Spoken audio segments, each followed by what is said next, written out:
And now for the pirate ship. Dat whale. But anyway, I was having this debate about, I switched to Cypher just to pick up a spell book. I was having this debate about, Castlevania bosses compared to Mario bosses to see which bosses were better. You know, who had more original designs and better overall patterns.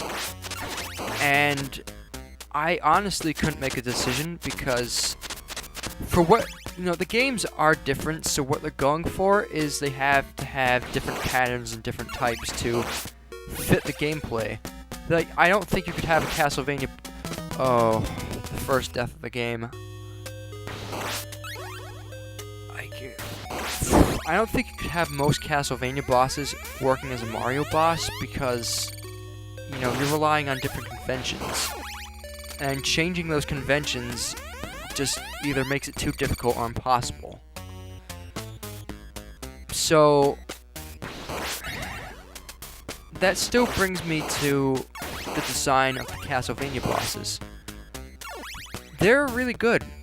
A lot of the bosses you see in many of the games, well, actually only a handful are based off of monsters from the Universal horror films, such as Frankenstein and Dracula, and sometimes a werewolf, and I believe in one of the Game Boy games or the DS games, a Fishman King, and the Mummy, of course.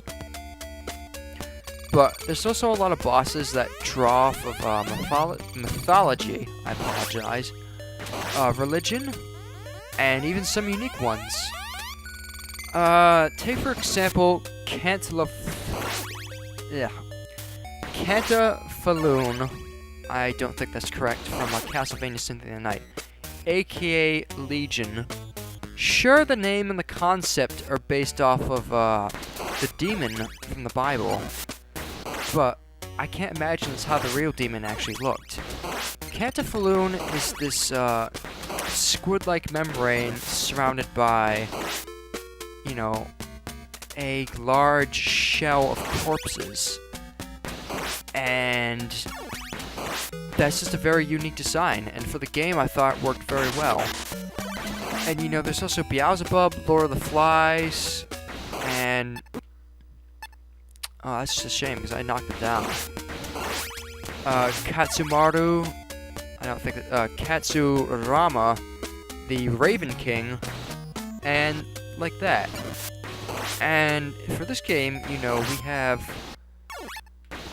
the Reaper, we get to see the Skeleton Knight, we get to see the Cyclops so far, and I'm hoping to show you the next two bosses. Ouch. And I'm probably gonna die before I get to the second boss of the stage, but we'll see how it goes. And after that, that's when I'm gonna take the cut off.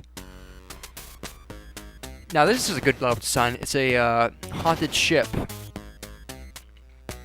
I don't think we would ever see this in another Castlevania game since, because after Symphony of the Night, all the Castlevania games kind of took place in the castle, or just in the castle, so not even kinda. But what Castlevania 2, Castlevania 3, and Castlevania 4 do is they don't all take place inside the castle, they take place in the countryside. And I would have to agree with Mr. James Rolfe, the AVGN, that that's something I'd like to see more of too. It's really cool. And it's a shame how they just never did that again. Now I'm going to use Cypher because I'm low on health, so she's going to do more damage against the boss than Trevor can. And as you can see, it's doing 3 damage a hit. Ooh, but I whiffed. I tried the crouch, and the platforms changed color with me. Sweet.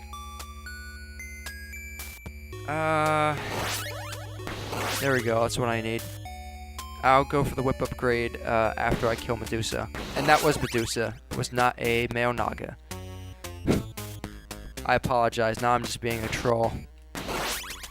Sypha's the same speed, and she's the same speed as Trevor. She's got this wand or sword that's really fast but short range, so it's good against certain enemies. And she takes more hits than Trevor, or more than an anime, I believe. Even Grant. All right, so I'm gonna try and skill shot this. Now she's using a bow and arrow, which is directly stolen from. That was really easy. Why did I screw up? That's directly taken from what is it? What is it? Clash of the Titans. The old one, not well, and the new one, but the old one mostly, because we didn't have the new one back then. Waka waka. Yeah, they died in one hit. So we are now mostly at the top of the ship, which would be the sails. Although why we have windows begs into question that statement. And that could have gone really badly. There we go. It went badly for him though. Haha. Irony. Whoa. Pork chop. Not chicken. Pork chop. I do have to say though, if Ego Raptor ever saw this, he'd probably think I was a pretentious prick. Or he'd be like, oh, I don't care, I have money, you don't. It's funny because it's kind of true. That will pay off when I graduate the College of Engineering, though. And now we have these things, which are put into the game to break up the platforming monotony. Although, I guess you could call them their own platforming puzzle. Like the sliding platforms. And here we get ever closer to the final boss. Or, not the final boss, the next boss of the stage. These guys are the worst, one of the worst enemies in the game. They lock onto you. I don't know what the pattern is. Where they are in relation to you all depends on where you're standing to begin with. So my new format is going to be recording at the beginning of the week. Hopefully Monday seems like the best day. And I'll be recording for about 30 minutes to 45 minutes.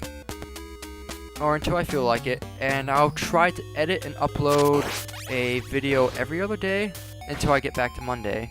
So that way I have time on both the weekends and during the week to just have things for myself, because I would like to be playing Final Fantasy tonight.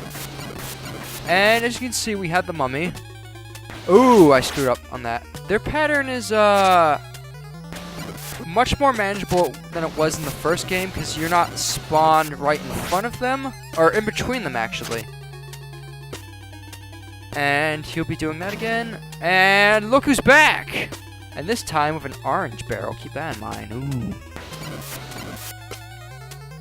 So we don't have the safety of a higher platform. Instead, we just gotta keep moving and jumping over him. And for the record, this is still not the last time we see him. Or even this thing. So it's not the last time of the last time that... Oh, shit, I screwed up. That we'll be seeing him. Now, I could very well die. I just gotta be safe. I move a little faster than he does. That's a big problem, is that I can't move any faster. Otherwise, I'd really have a big advantage. Although, this axe is really helpful. So, new things are going on to me that I didn't... Oh, he's almost dead. I'll just say this. I got a new capture card, new program, and a new vlogging camera, which I plan on making extensive use, and I could have died if I'd whiffed. And that is it. I plan on getting more professional, so I'm looking up tutorials to use Vegas and other programs, and that's going to end the session for tonight. I'll see you next week.